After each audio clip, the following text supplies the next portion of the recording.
노무현 때는 금리 인상 빼고 백약이 무효, 문침회 때는 자산버블 붕괴 빼고 백약이 무효에 대하여 말씀드리겠습니다. 노무현 때 부동산 가격이 떡상을 했다. 그때 한국이 했어야 할 일은 금리 인상이었다. 참여정부는 금리 인상 이 한마디를 빼고는 할 수 있는 것은 다 했다. 이 한마디를 안 하기 위해서 각종 병 주고 약 주고 기획이 남발됐다. 그러면 왜 금리 인상을 못했는가? 자산 버블이 쌓여가는 것에 도취된 대중을 아무도 설득하지 못했기 때문이다. 오늘 문침회가 임차인의 상가 임대료 감액 청구권을 입법화했다. 시식 피업병으로 인하여 매출을 올릴 수 없으니 법으로 호남 천도교회 품앗이 사회주의를 강제하여 호남식 인정을 강요하는 입법이다. 어찌 보면 옳은 듯하다. 그러나 적어도 요 공급 곡선의 경제 법칙을 신뢰하는 분들에게는 이러한 판단이 가능하다. 시시피업병 이전부터 한국은 자산버블 때문에 상가임대료에 걸맞는 매출을 확보하는 게 상당히 난해한 상황에 처해 있었다. 한국인들이 지금 흔히 말하는 수요 공급 표현은 경제학의 수요 공급이 아니라 유교의 음양 이론일 뿐이다. 아닌데도 작동되는 가장 큰 이유는 한국에서 거대 자본을 굴리는 귀족계층이 양반 신분을 유지함을 자랑하고 있다는 이야기다. 조선일보 부동산면은 다양한 심리전으로 자산버블을 무너뜨리지 않기 위한 가짜뉴스가 빈발한다. 조선일보 부동산면과 직접적 연관된 우파 경제 유튜버들은 소득주도 성장 및 최저임금제가 나오는 근본적 계기가 자산버블에 있음에도 불구하고 자산버블 문제를 의제화하지 않고 있다. 자산버블 유지는 곧 대기업의 국제 경쟁력 갖춘 자본 확보의 문제와 연결된다. 자산버블이 붕괴되면 원화가치로 평가되는 대기업의 자산이 팍 꼬꾸라진다. 한국의 구구는 이미 절정을 쳤으며 이젠 내려가는 일만 남았으며 안 아프게 내려가는 일만 중요하다고 주장할 필요가 있다.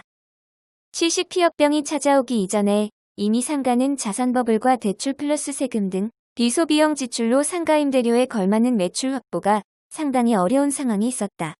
이러한 현실을 강제로 눈을 감아서 대기업의 수출 경쟁력을 위한 자본력을 유지하려는 의도가 문제를 자꾸 키우고 있다. 상가임대료 인하 청구권이 아니라 시장 경제는 시스템으로 실물 경기와 자산 가치를 맞추어야 한다. 냉정한 사실로 시시피업병이 끝나고도 한국의 상가는 자산 버블에 맞춰진 매출을 올리기 난감하다.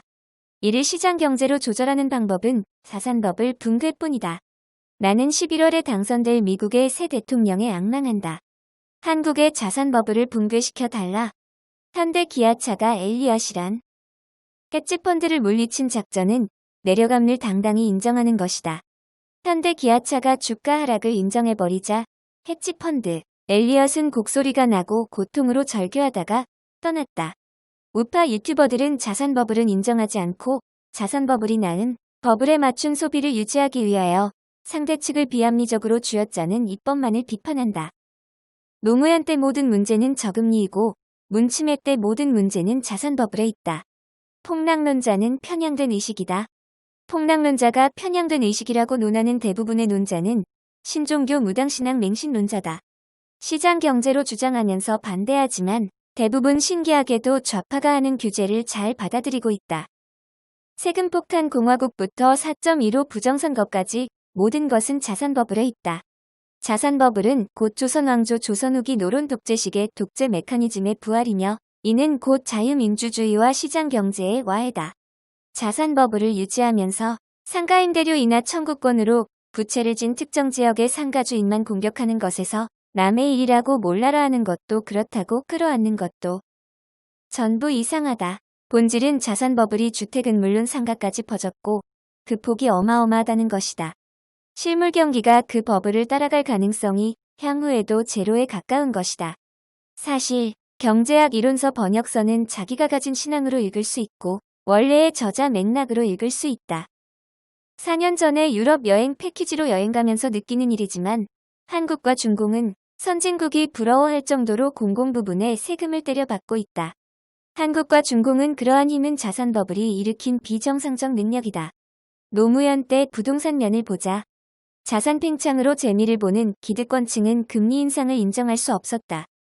많은 국민들은 시시피업병 오기 이전부터 아파트 가격 떡상과 연동돼서 설정된 상가임대료를 견디기 어려운 이들이 많았다.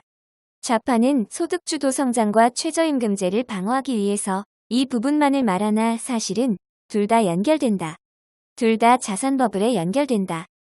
시스템적으로 상가임대료를 실제 가치에 부합하게 낮추는 것이 시장경제다. 한국의 자산버블이 터지는 것이 정답이지 상가임대료 인하 청구권은 국민을 서로 싸우게 하는 전략일 뿐이고 시장경제가 아니다. 구독, 좋아요, 알림 설정